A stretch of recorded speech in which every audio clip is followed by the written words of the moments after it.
Well, it's time for Media Watch now, and James Creedon is with us in the studio. I'm delighted to say hello, James. Hello, now, we're going to start with reactions to what is happening at the Vatican right now. Bishops from all around the world convened by the Pope, who says the time for simplistic condemnations is over. Now we need to take concrete measures to crack down on child abuse. Just a quick whip through what we've been seeing over the last week or so about the Catholic Church, because it's not just the last week, it's the last couple of decades, really. It's drip, drip, bad information, bad information, and bad information. The Vatican's gay overlords. Now, this was a book by Frédéric Martel, a French sociologist.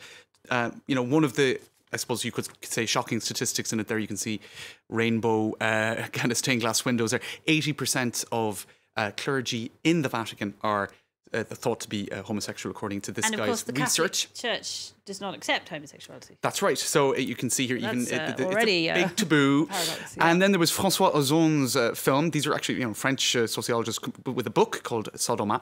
And this is Grace of God, I think, Grâce à Dieu in French. It won a Silver Bear in the Berlin Film Festival. A French court decided that it should be allowed to go to cinemas ahead of the trial. There was even an attempt about a bishop who covered up a priest who abused dozens of children over decades. That's right. And our own channel here, Father Prenet was I suppose the priest at the centre of it there, and victims have been interviewed. So it's got a huge amount of press here in France. So this is whole, with one. Well, you have one bishop here in Strasbourg saying that this is a chance for the church to question itself. In any case, just by way of saying, the build-up to this conference has had the usual drip, but even more so than usual, I would say, of dramatised and books as well that are not casting the church in a very positive light. Now, this is Peter Stanford. He is a former editor of the Catholic Herald. Now, he says, look, you had Pope John Paul in the 1990s, who said, oh, it's just a few bad apples.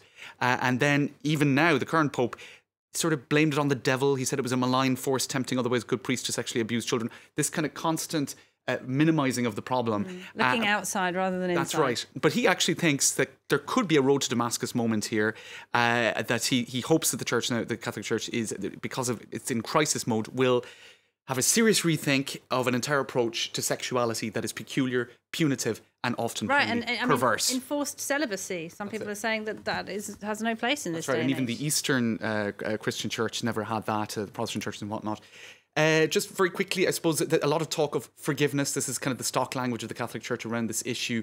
But a lot of people, Pope Francis and referencing Padre Pio and others, who are saying about forgiveness is the way forward. But actually, a speech by a Filipino Cardinal Tagil, who, in a tearful speech that he gave today, this is picked up by the French Catholic newspaper La Croix, really struck a chord, because he was speaking more about, he spoke about suffering as opposed to forgiveness, and I suppose a recognition of the suffering of victims.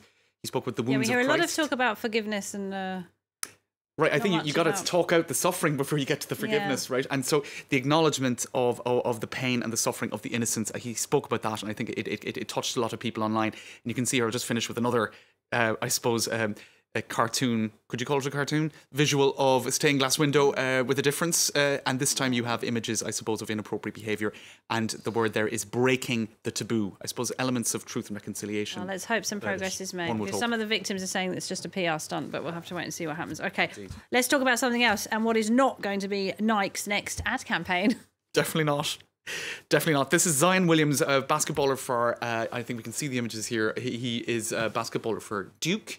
This is on the Washington Post website. I see you know as much about him as I do. I definitely don't know much about him at all. But 30 seconds into the game, his new Nikes came apart at the seams, literally. That would be annoying even if you weren't a top basketball player. Definitely. For him, it's really annoying. Well, he twisted his knee.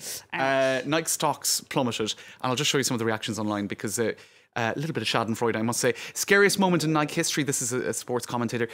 Zion goes down after blowing out his shoe. Man, y'all better get that kid some legit shoes. Was he Adidas or something? Not even, I think. But that's one guy saying get some legit shoes. So I'm sure Nike loved that, right? Yeah. Then you have Puma saying it wouldn't have happened in the Pumas. Obviously. But they deleted that then afterwards. Barack Obama was right there. Barack Obama was there, and he was like, he kept out of the Nike politics. He just sent him good wishes.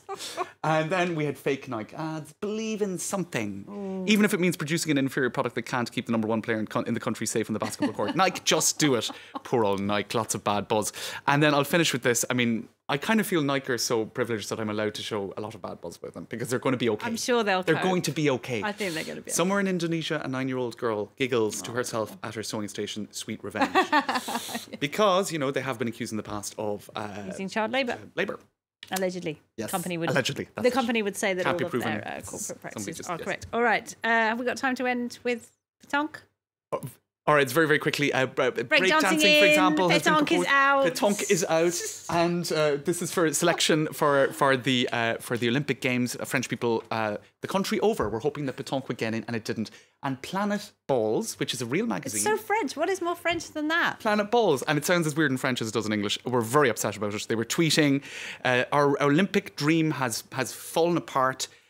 The balls will not be present at the Olympics." I'm just reading what they said. Are you a subscriber to Planet Ball magazine? I'm not. I think I'm not a fan of pétanque. All right, James, thank you very much indeed. James Creedon there with all the top media buzz that you need.